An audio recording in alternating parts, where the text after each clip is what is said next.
allow me and kindly receive my apologies for delaying.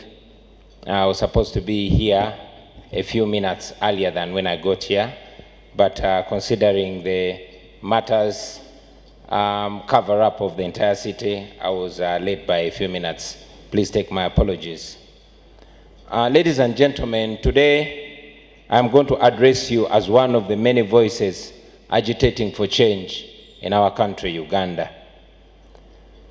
Today, as we enjoy the elegance of this five-star facility to discuss governance issues, we must not lose sight of the harsh reality that we face. The reality that surrounds us, ladies and gentlemen, is important to put in notice. I want to remind all of you, brothers and sisters, that we live under a military dictatorship. It disregards the rule of law. It undermines all institutions of state. It is family rule. I repeat, we live under family rule. We are only allowed to be here today just because the regime does not consider this gathering a serious threat to its main and only objective, and that is staying in power. In terms of democracy, Uganda has gone back to 1973, 50 years ago. Yes, we've gone back to the Amin days. The only difference is that the Idi Amin of today is a little bit smarter, more calculative, and more deceptive. He will allow you to discuss democracy, reforms, and all that, especially if it is away from the masses. But you can be sure, ladies and gentlemen, that all the beautiful ideas that we share do not go beyond these beautiful rooms. We discuss them here, and because the regime feels threatened by them, they usually end here. So that reality should remind all of us that our first and main duty should be removing the Museveni dictatorship. I repeat, those harsh realities that we face should remind us that our main duty, and the first duty we should consider, is to remove the Museveni dictatorship. But for as long as the dictatorship remains, then we might as well forget about any meaningful reforms.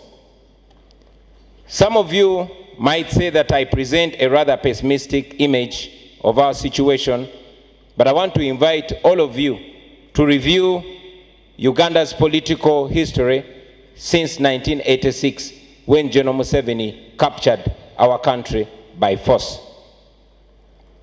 For 10 years, until 1996, General Museveni ruled uninterrupted without any elections. And then from 1996 to 2005, he ruled as a leader of a one-party state.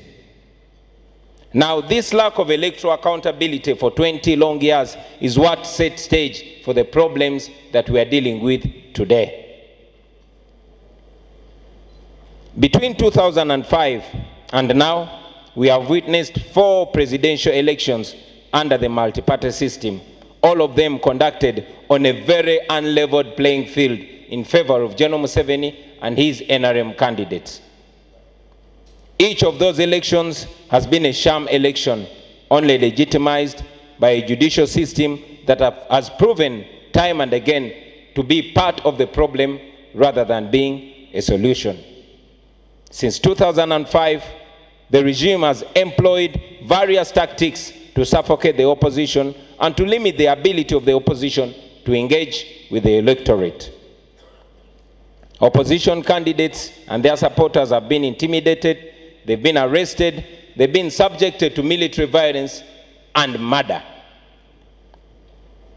Dr. Besigye, who ran against General Museveni 4 times, was repeatedly arrested, physically assaulted, maliciously prosecuted, and his campaign rallies were disrupted by security forces.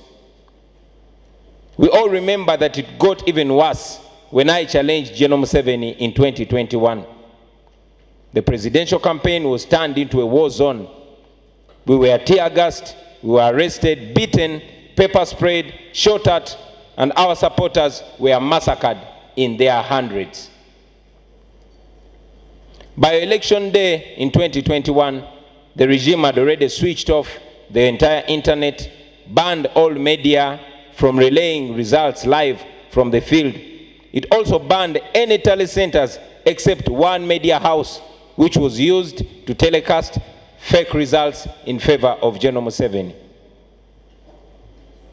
From 2021 elections alone, we have more than 100 of our fellow citizens lying in graves after the regime ordered a massacre on the 18th and 19th of November 2020, just 1.5 months away from the general election of 2021. Today, as we speak, hundreds of innocent young men and women are still languishing in prisons just because they identified with us during the elections. Needless to remind you, ladies and gentlemen, that the abductions of people accused of supporting us is still going on, even as we speak in this beautiful room. So, given that history, I am convinced that this is a battle for the soul of our nation, and this is a battle that we must win. I'll say that one lesson that we have learned from the experiences of those that challenged Museveni before us, and from our own experiences, is that for as long as Museveni regime is in power, Uganda will never experience fair electoral processes or even uphold constitutional governance. Why? Because this regime sustained itself in power by denying its opponents fair political competition. So, the first thing to do, and I say this again, the first thing for us to do is to remove the Museveni regime. And only then shall we expect respect for any sensible political discussions. Ladies and gentlemen, we all know that the cornerstone of democracy is a constitution that guarantees the rights and freedoms of its citizens. Our constitution should be protected from manipulations and amendments which serve the interests of individuals as opposed to the interests of the nation. Friends, Ugandans yearn for a country where no one is above the law, where the judiciary operates without fear or favor, ensuring that justice is served to everybody. We must change the way our judges are appointed. We must establish a system that can genuinely hold the executive responsible for its actions. Ugandans yearn for a country where there is electoral integrity, where every election is a testament to the will of the people. A country where the voice of the people is respected and where their votes carry the weight of their hopes and their aspirations. We want a country where democracy thrives, where the media is free and is a conduit for the exchange of ideas, fostering a vibrant political discourse that enriches our nation.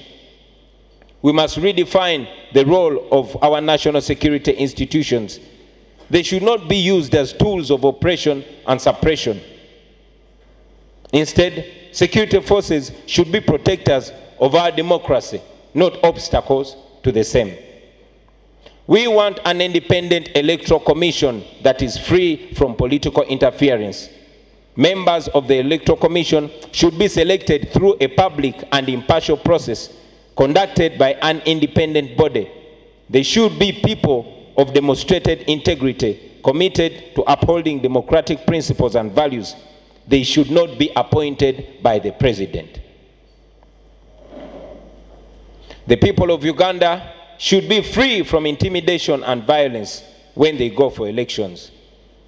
All forms of intimidation and violence should be condemned and punished. The rights of every voter, regardless of their political affiliation, must be respected and must be protected. I know that even in this room, ladies and gentlemen, this room where we are, I know that we have varying levels of trust amongst us. But I must say this to you today, that we are not here just to pass time or to pretend to be politically mature.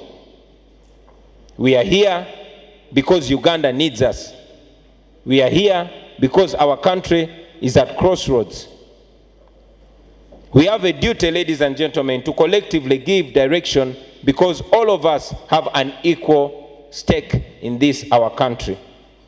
Our country needs us at this defining time, and each of us must honorably and decently play their role. So, I want to call upon you today, ladies and gentlemen, and to all well-meaning Ugandans here and those watching us on the media, regardless of their political affiliations, to join forces and rid our country of dictatorial rule. The road ahead, ladies and gentlemen, will definitely be challenging. There will be resistance from those who benefit from the current mess, and those are many.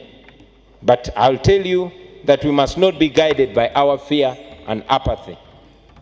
Let us always remember the words of the great Nelson Mandela. He said, it's always seeming impossible until it's done.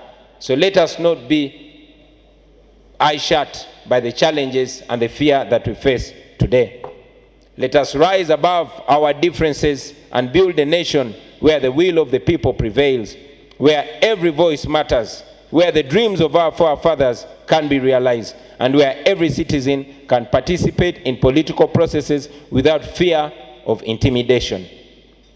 Ladies and gentlemen, democracy is not a privilege.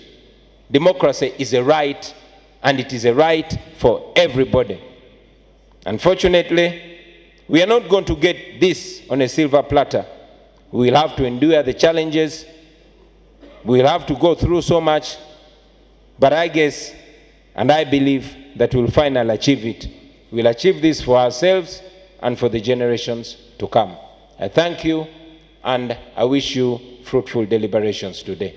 Thank you very much for God and my country.